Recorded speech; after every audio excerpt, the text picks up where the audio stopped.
Hi everyone, welcome to my studio. My name is Laura and this is my YouTube channel. You can find me on the rest of the internet as I Heart You, spelled E-W-E. That is my Instagram handle. That is the name of my Etsy shop where I sell handmade project bags. And as well, you can find me on Ravelry as I Heart You Knits. As always, you can find in the description box of this video. So there will be a link tree that can take you to various social media, and as well, anything I talk about that I remember to link, I will add a link down below. If I miss anything or if you have any questions, of course, just leave me a comment down below.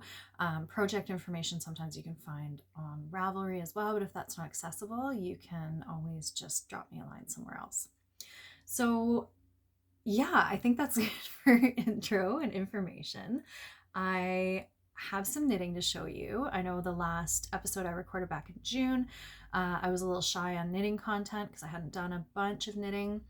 Now, it's still summertime and the weather's really starting to turn here in BC. We had a pretty long, cool spring. So I'm still not knitting a lot, but I did pull out some projects and kind of get a couple finished, and then I got my sweater to a new stage, which I'd like to show you. And I have some project bags that I'm going to show you at the end as well, but I will show you those towards the end just in case that's something you're not interested in seeing. So if you're here for the knitting content, let's get into it. So yeah, like the last time we talked, I did like a knit and chat with me because I just hadn't done a lot of knitting, and it was actually really good to do that because picking up that sock again got me kind of excited about it. So I should put these on blockers for you. Okay, here we go. So I finished my self-striping socks. They are very fun. This is Knit Picks Felici yarn, which is their self-striping merino nylon sock yarn. And I think this colorway is called Hopscotch. Yeah, this is Hopscotch. It's very bright and springy and fun. It's got like a bit of a rainbow feel to it, even though it's not really, a traditional rainbow. And for the heels and toes, I did the Fish Lips Kiss heel and then my normal kind of rounded toe. I used something from my stash, which is like really woolly. It feels like, woolly European sock yarn. So I used that for the heels and toes. The gray looks great. And then I thought that the woolly yarn would make for like, something a little stronger on the heels and toes and maybe make these last a little bit longer. So yeah, I finished those. I was almost done. I think at the end of the video, I had already gotten to like here. I just had to finish and then do the toe. And so I think I did that when we were watching the Bob's Burgers movie, which was really funny if you like Bob's Burgers. So it took a couple hours, but it's done now. So that feels great. That is a project that is finished. I usually end up with a lot of leftovers here. I think I did use a little bit more than one ball. But probably mostly because I wanted these to match perfectly. So, I pulled the yarn so that I started in the exact same place on both socks. And it's actually hard to see here, but there is actually a rim of that lighter blue here. And this is my new favorite thing to do if I want my socks to match, is when I'm doing the long tail cast on. Here, I'll pull this out so you can get a better idea of what I'm talking about here. One eternity later. Talk about a yarn barf. I wanted to show you something and I just like mangled my ball of yarn. Okay, where was I at? So if I am going to do the long tail cast on for socks, you can see here I'm at my transition. We've got pink on this side and we've got yellow on the other. So what I've been doing lately to make sure my socks match perfectly is I've been making my slip knot for the long tail cast on right on that transition between the pink and the yellow. So now my slip knot is pink. So now my slip knot is going to be the dividing line, and then all my cast on loops are going to be pink, but then all those pieces of the long tail cast on that kind of wrap along the bottom of the cast on will be yellow. So it makes a cute little edge. Like in here you can see if I put my hand down there. So it makes a cute little edge, but then the cool thing about it is, yeah, your socks are going to match at the end. So I've been doing that lately. I think I just figured that out with a pair of Christmas socks that I did in December, and it's a really fun technique. I don't always match my socks. That's very personal for some people. I don't mind if they match or don't, but it really depends on what mood I'm in, whether I am going to try and match them perfectly or not. So I don't know how you feel about that. My husband is very much against any sort of asymmetry in, things that are supposed to match, like my socks. It just really just does not work well with his aesthetic. So where for me, I'm like, I think it's kind of whimsical and fun if your socks don't match sometimes. Yeah, so let me know how you are about that. If you're like strongly for matching socks, strongly against matching socks, or if you're like me where you're kind of like, yeah, it sort of depends. So either way, that is all finished. And then the other thing I finished, which I haven't even woven the ends in yet, it's a little crazy, is this little baby sweater. This was just for like my stash of gift knits. So this is a little baby sweater. It is the Flax Light pattern by Tin Can Knits. So it is a very plain top-down raglan sweater, and then they give you the option to do this garter panel down the sleeve, which I normally do. Some people omit it, but I actually find it helps me kind of keep on track with my increases and stuff. But yeah, I love it. These little sweaters, I can't remember what number this is, if I've made 10 of these now or something like that. But the Flaxlight sweaters are just such a great baby sweater. They use less than a full skein of sock yarn. So for me, at my gauge, using the needles and everything required all the stitch counts for the 6 to 12 month size, which is the second size up. I usually end up with a good amount of yarn left over. So, I'm pretty confident in saying that you can get definitely the 6 to 12 month size. And if you have like a 460 yard ball of sock yarn, you could probably even get the 1 to 2 year size out of it. Like I said, I've made a ton of these. I love it. It's so cute. And what I find is I get really positive feedback from parents about this particular sweater.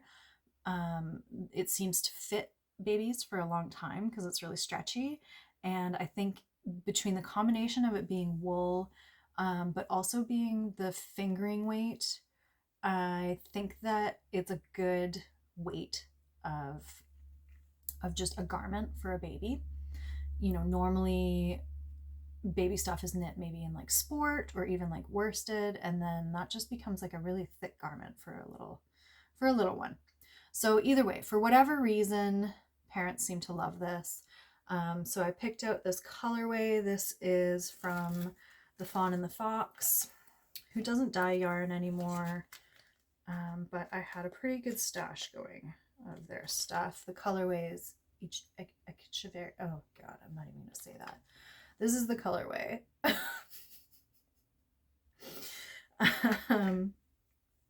It's beautiful. Gray with pops of pink and navy and bright green and a little purpley kind of color maybe. So yeah, that's finished. Just need to weave in all the ends. And then the next thing I made some progress on is my Cozy Classic Raglan. So this is a pattern by Jessie Made Designs. I did try this on and post a photo on my Instagram if you want to see it. Obviously not blocked or anything like that. But I'm really, really happy with how this is turning out. It just took me a really long time to do this, this sewn bind off. The tubular bind off is so nice. Like, you can see how beautiful of an edge it makes. It just rolls right over into nothing. Super nice and stretchy, which is great for this because it is like a little cinched in. I think I did do the decreases before casting off the body for like a little bit of shaping. But wow, it takes so long. This is the back, not that it matters. It takes so long to do.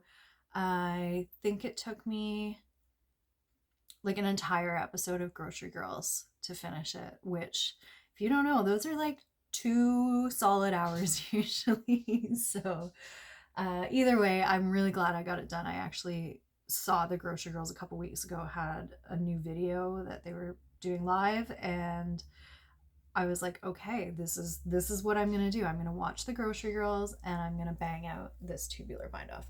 So it's done, and now I can just pick up the sleeves, and the tubular bind off is still gonna have to be done on the sleeves, but it's gonna be so many fewer stitches that I think it'll be a little less painful for me. Either way, it's done. It's one of those things, I think we talked about this maybe 2 episodes ago or something. It's really like, it's a product situation for me, the tubular bind off. I don't mind the cast off so much, but the bind off, really, I don't enjoy it. I don't hate Kitchener stitching, but it's just so many stitches to Kitchener and the setup rows and everything. So not to complain, because the pattern is written in such a way that it's a very beautiful finished sweater, and I want to put the work in because I really want the product to look good. Sammy came to visit. Hi, baby. Hi, puppy. Oh, he probably wants me to go play with him in the yard, but he's gonna have to wait a few minutes. Hi, buddy. So yeah, that's really unfortunately, that's all I have for, new knitting content. I haven't started any new projects because I kind of felt like I wanted to finish these ones up. So yeah, it feels good to get these out of the way. I have a new nephew coming. He's not due till mid-August, but I think he's going to come anytime now. And I'm trying to debate whether I'm going to do, I think I'm going to make him a little quilt, actually. So I was going to knit a little baby sweater, but I think I'm going to do a quilt instead. I have an idea for that. And then I did actually pick up some new yarn, which is not something I've been doing a lot of lately. I've been trying to knit through my stash, but something I do let myself do is buy yarn when we're traveling, because I like to have it as kind of a memory of where we had been visiting.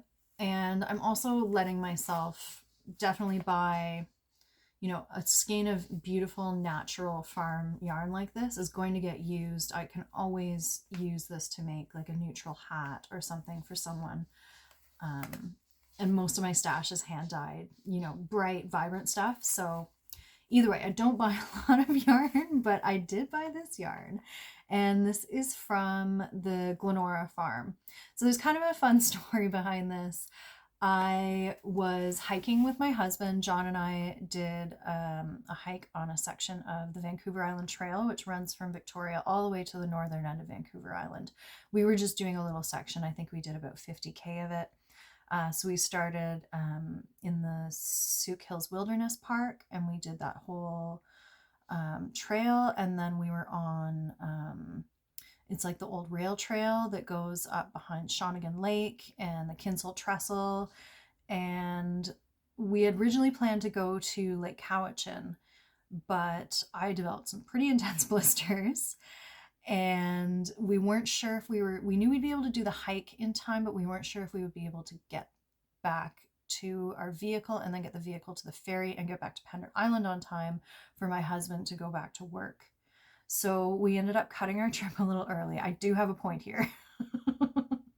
So either way, we ended up cutting our trip a little early, which meant that instead of going to Lake Cowichan, we deked out and headed towards Duncan. So in between Duncan and the trail, we ended up in Glenora.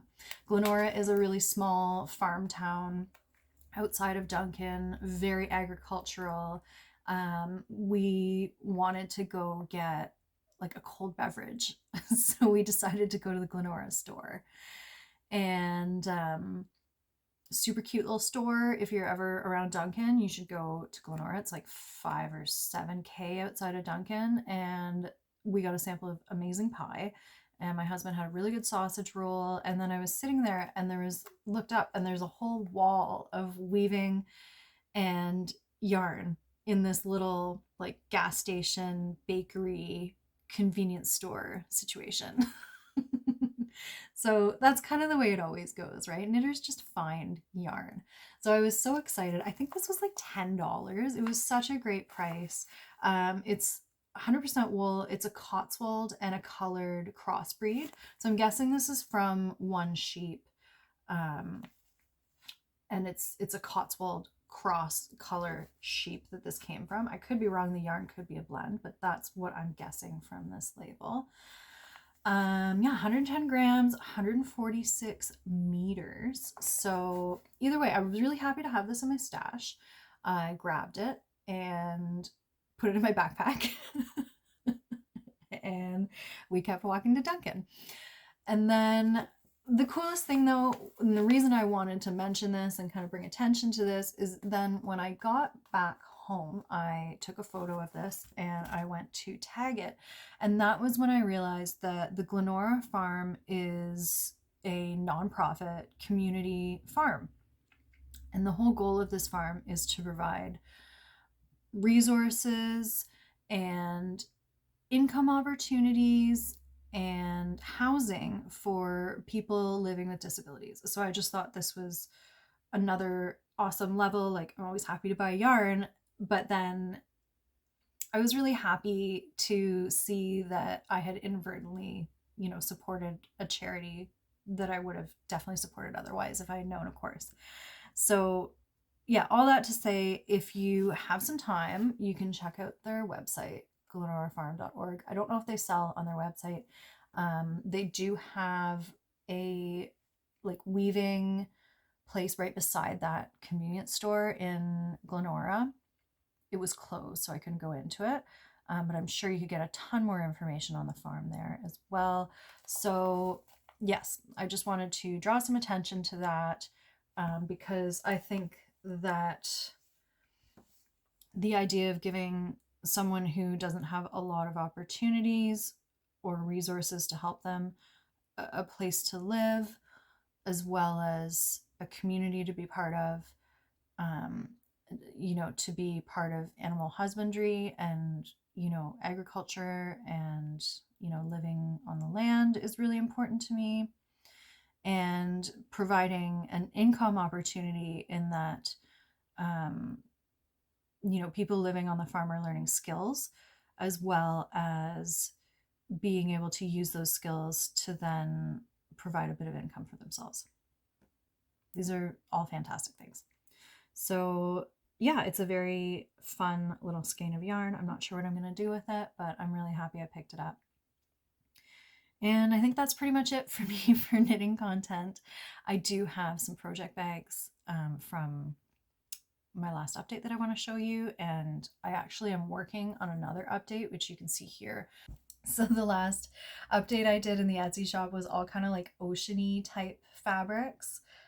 So there are some left, some have sold, but this is what's available in the shop right now as I'm recording. There's still some sock size, so these are some little fishies. And then this one is sharks. And then I have this reef print. I have this in 3 sizes actually still. I have the reef print left in the sock size. I have it in a medium size. I think this is the only medium size left from this update. Yeah, it is.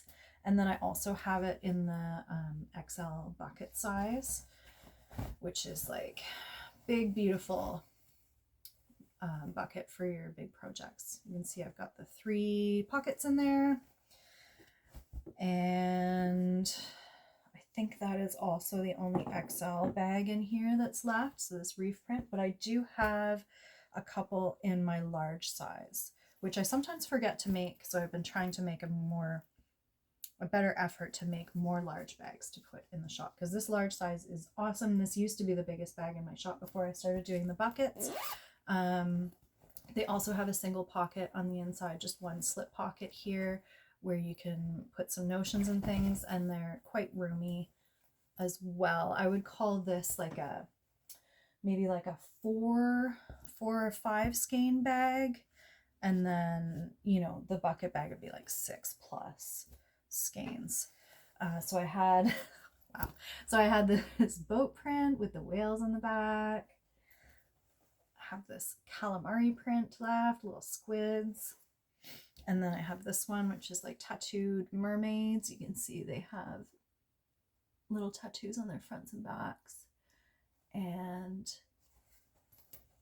just kind of went with really oceany type colors. I wanted to kind of bring it all together in a little theme.